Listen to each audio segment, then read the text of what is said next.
علي يا دكتورة، حالة طلقة، انزلي خديها بسرعة. طيب نازلة اهو. اجمدي يلا يلا بسرعة. طيب تعالي. حالة طارئة يا جماعة، الحقونا هنا بسرعة يا جماعة. ايه ده؟ في ايه؟ اتفضل يا فندم اتفضل. ثانية واحدة اقعدي هنا اجيبلك الدكتورة بسرعة، تعالي جوه تعالي. استني دقيقة واحدة نديلك الدكتورة. اهلا دكتور جريد، ده في حالة جديدة جت، لو سمحتي تعالي شوفيها بسرعة. طيب روحي انتي وانا هروح اشوفها. ما تخافيش خالص، انا دلوقتي هشوف ميعاد الولادة النهاردة ولا ايه. ايه ده؟ نسمة، جهزي لي الأوضة بسرعة. مبروك، المدام هتجيب البيبي النهاردة. ايه ده بجد؟ نسمة خديها بسرعة على الأوضة، جهزي لها ولبسيها وانا عمالة يجيب الأدوات واجي. طيب يا أستاذة مرام، حضرتك هتفضلي هنا لحد ما الدكتورة تيجي. تمام ماشي. بصي مش عايزاكي تخافي من أي حاجة، هما 5 دقايق وهنكون مخلصين.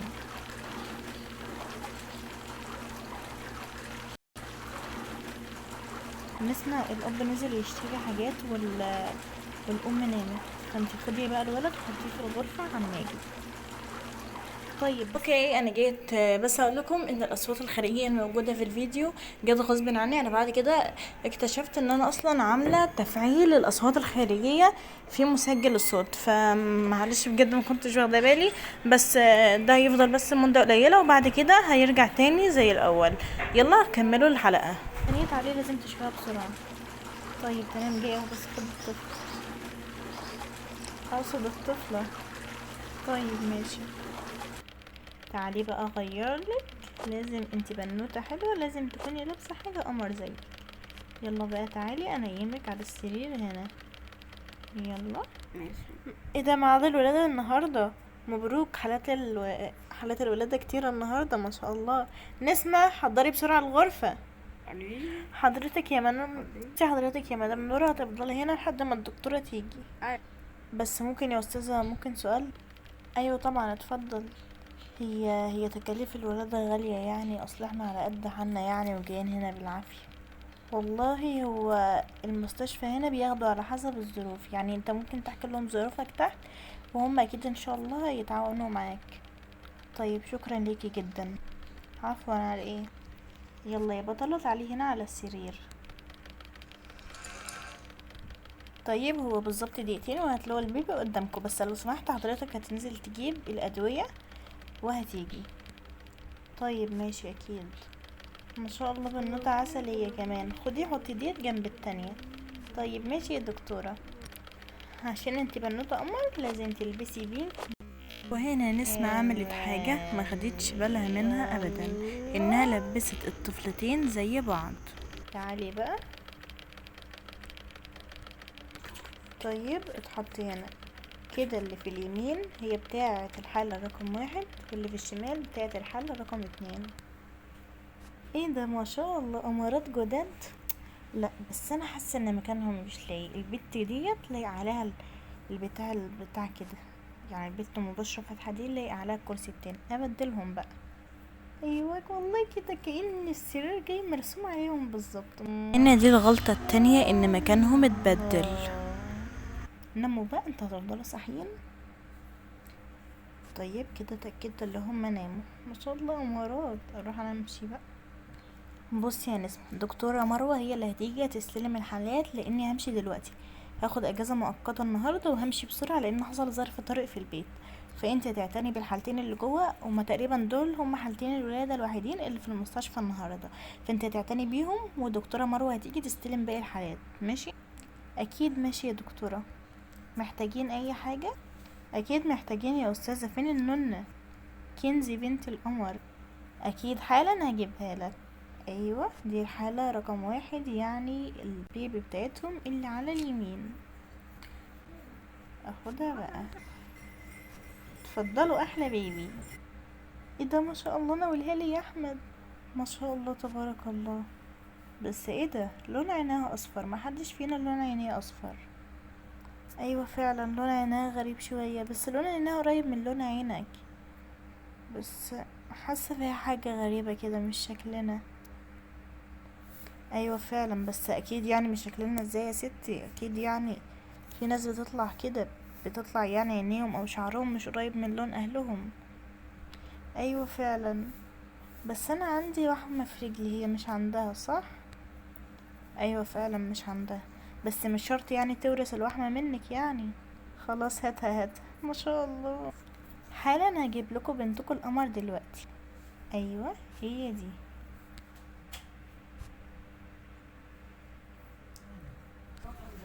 اتفضلوا البيبي القمر دي. ايه ده، ما شاء الله تبارك الله، ناولها لي ناولها لي. استني بس لما اشوفها. ايه ده، لون عينيها ازرق؟ ازاي؟ محدش فينا خالص لون عينيه ازرق ولا لون بشرته فاتح كده. ايه ده، شعر البنت اصفر. ايه ده بجد؟ في ناس بتطلع كده بيبقى عندهم مرض اسمه البهاق، بيكون كل الاجزاء اللي في جسمهم فاتحه، يعني بشرتهم بتبقى فاتحه، عينيهم بتبقى زرقاء، شعرهم بيبقى تلجي كده يعني. بس انا اسمع يعني ان البهاق ده بيجي وراثه، يعني مش اي حاجه كده وخلاص. الله اعلم، يمكن دي اول وريثة بهاق في العيله. ايوه فعلا. انت كنت بتتوحمي على ايه بقى؟ ده طلع لها وحمه في رجليها اهي. ايه ده بجد؟ طب ادهاني في ايدي. ما شاء الله، اجمل بنت اتولدت من النهارده في المستشفى، اكيد كل اللي في العيله هينبهروا منها من جمالها. ما شاء الله تبارك الله. بعد مرور سنه، بصراحه بقى يا نوره، البنت ده مش حاسسها بنتنا خالص. يعني من يوم كده ما مسكتها في المستشفى ما حسيتهاش بنتنا، يعني شكلها ولا شكلنا ولا لون بشرتها ولا، تحسها كده يا بنتي مش طلعانة، حاجة غريبة كده. انت بتخرف تقول ايه بس يا تامر؟ قلتلك ان في ناس بتطلع كده مش شبه اهلهم خالص. ايوه فعلا. المهم سيبك من الموضوع ده. الحال بقى صعب قوي، وانت شايفه ان مفيش اكل في البيت حتى، مفيش الا كيس مكرونه جوه، وهو ده احنا سايبينه لبكره. وانت عارفه ان الشغل عندي بقى مش على قد يعني، مش بيكفي مصاريف البيت يعني. بصراحة عايزك انت كمان تنزلي تشتغلي. ايوه والله انا فكرت ان انا كمان انزل اشتغل، بس لو نزلت هسيب البنت مع مين؟ خلاص يلا نسيبها على ربنا، نسيبها لله. ممكن استنى عما البنت تكبر شوية وبعدين ابقى انزل اشتغل، مع ان شاء الله باذن الله يكون ربنا رزقنا. بعد مرور 7 سنوات. كنزي، كنزي لا تكوني لسه نايمة. ايه ده، يعني انا عمالة اناديلك عشان تيجي تفطري وانتي في الاخير قاعدة هنا؟ طيب يا ماما جاية اهو. ماما هو ازاي كده شعرك اصفر وانا شعري بني، عينك زرقاء وانا عيني صفرة، بشرتك بيضة وانا بشرتي قمحوية، ازاي؟ مش عارفة والله يا حبيبتي، برضه لما انتي اتولدتي احنا استغربنا، بس كله في ناس كتير بتطلع كده عادي. طيب يلا ننزل. يلا انا رايحة الشغل، عايزين حاجة؟ من الحق انا كلمت العاملة اللي قلتلك عليها، وهي قالت ان هي هتيجي على العصر. طيب ماشي. انا كده كده اصلا رايحة انام كنزي مشوار دلوقتي، وهنيجي على الساعة 3 كده برضو. طيب ماشي. عايزة حاجة يا كنزي؟ لا سلامتك يا بابا. يعني بذمتك يا شيخة بصي عليها كده وهي بتتمرجح، بالذمة ديت شكلنا، يعني بذمتك يا شيخة بصي عليها كده وهي بتتمرجح، بالذمة دي شكلنا ولا فيها اي شبه مننا؟ يا ربي هنفضل كل يوم نتكلم في الموضوع ده، ما شكلنا ما شكلنا. خلاص انتهت تاكليني. من الحق انا هروح انا ونيرة للناس اللي انا كلمتهم العصر دول عشان اشوفهم. خلاص ماشي، وانا ماشي دلوقتي. يلا يا نيرة يا حبيبتي، انا هروح دلوقتي اجيب لك تاكلي. طيب ماشي يا ماما. يلا يا نيرة يا حبيبتي عشان نمشي. طيب. ما شاء الله شكلها هي دي الفيلا، شايفة عاملة ازاي يا نيرة؟ ايوه يا ماما فعلا شكلها تحفة. طيب تعالي ندخل ننادي جوه. ايوه مين؟ ايوه انتي الشغالة الجديدة؟ ايوه انا. ايه ده، البنت دي شبهي قوي، ازاي؟ ايه ده عندها في رجليها نفس الوحمة. حضرتك ساكتة ليه يا مرام هانم؟ ما تفهميني الشغل. ايه ده، ثانية واحدة كده، ازاي البنت اللي قاعدة دي شكلي قوي كده؟ دي نفس لون العين حتى. هي ازاي الست اللي قاعدة دي شكلي قوي كده؟ انا مش فاهمة حاجة. ايه ده، بالظبط نفس لون عيني الاصفر. انا اصلا عمري ما شفت حد في حياتي لونه اصفر غير الست دي. ايه ده؟ طنط اللي قعدت دي لون عينيها شبه قوي، وشعرها حتى وبشرتها. ده انا شبه اكتر من امي. ايوه هقولك الشغل اهو.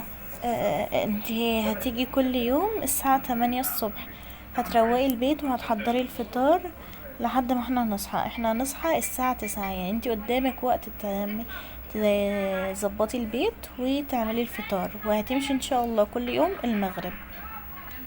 طيب ماشي، شكرا ليكي. دلوقتي هعمل حاجة. ايوه، انت هتاخدي لفة في البيت عشان تتعرفي عليه اكتر، واي حاجة محتاجة تتظبط انت هتظبطيها. طيب تمام ماشي. طب ممكن اسيب بنتي معاكم؟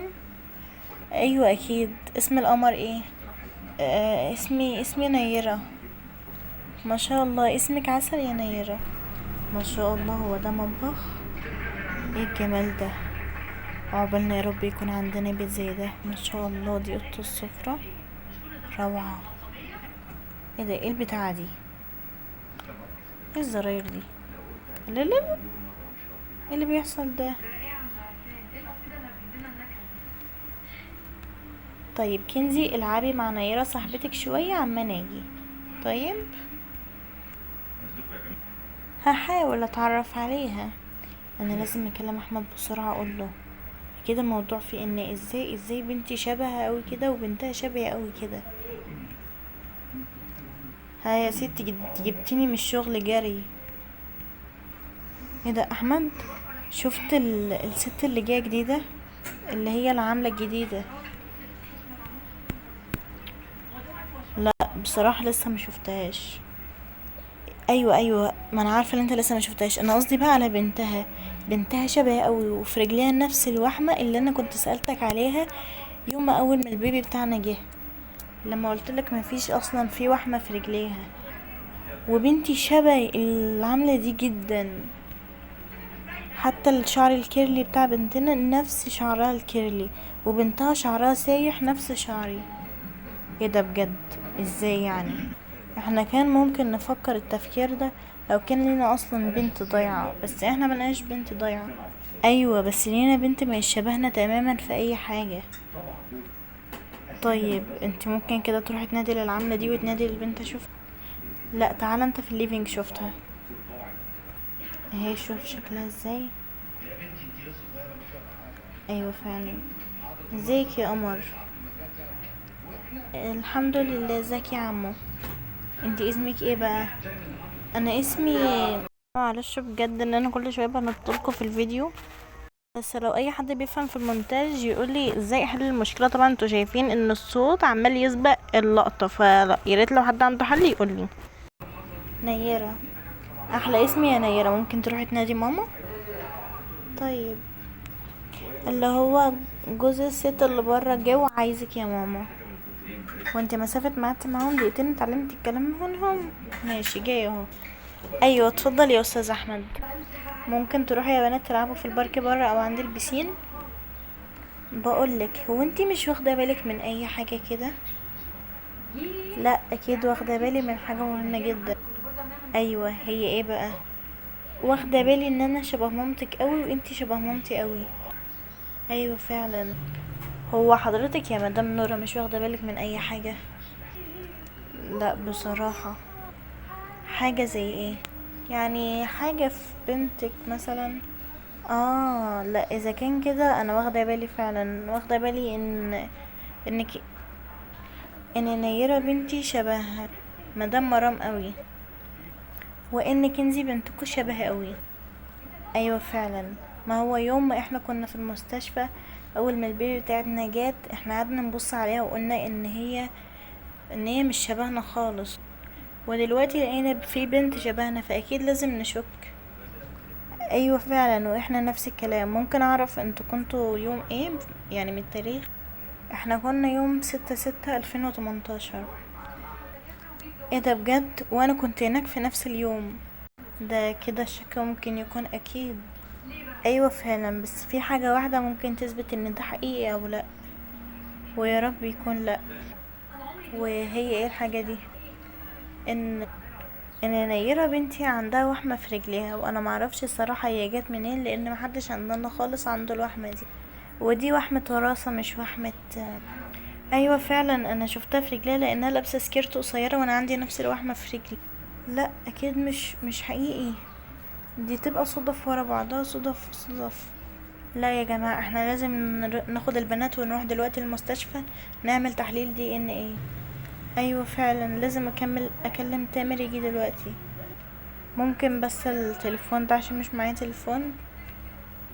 ايوه اكيد، خدي الموبايل اهو. شوفي قعدت اقولك من يوميتها البنت مش شكلنا خالص خالص خالص. لا مش معقول، اكيد نيرة هتبقى بنتي ان شاء الله.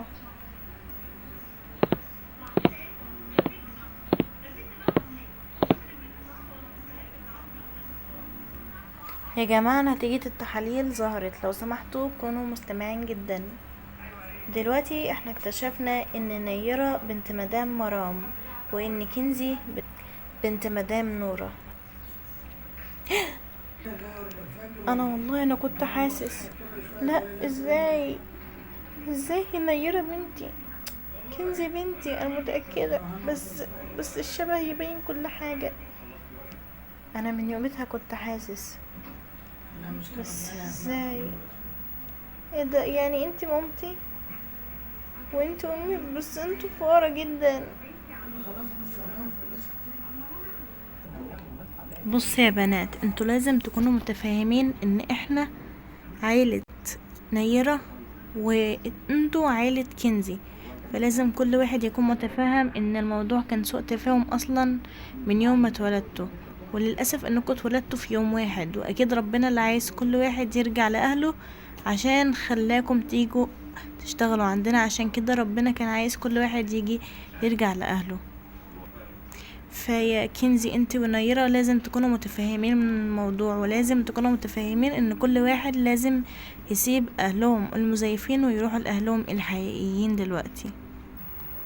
بس ازاي انا هسيب الغنى اللي انا كنت فيه ده واروح للفقر بنفسي؟ اخص عليكي يا بنتي. يعني انت يا كنزي ما انتش عايزة تسيبينا وتروحي، ولا ما انتش عايزة تسيبي الغنى؟ هو بصراحة الاتنين، بس الموضوع صعب، يعني ان انا اسيب الفلوس واروح للفقر، يعني مع انهم اهلي يعني. اخص، انا مربتكيش على كده. ودلوقتي كانت لحظة الوداع اللي كان لازم كل بنت تسيب اهلها اللي عاشت معاهم عشان تروح لاهلها الاصليين.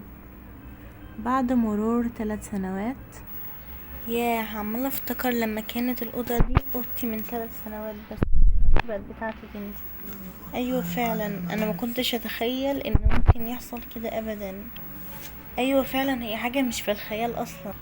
بس يا ستي يلا، هو دلوقتي باباكي بقى بيشتغل مع بابايا في الشركة وجبتوا بيت جديد، يعني ما شاء الله شوية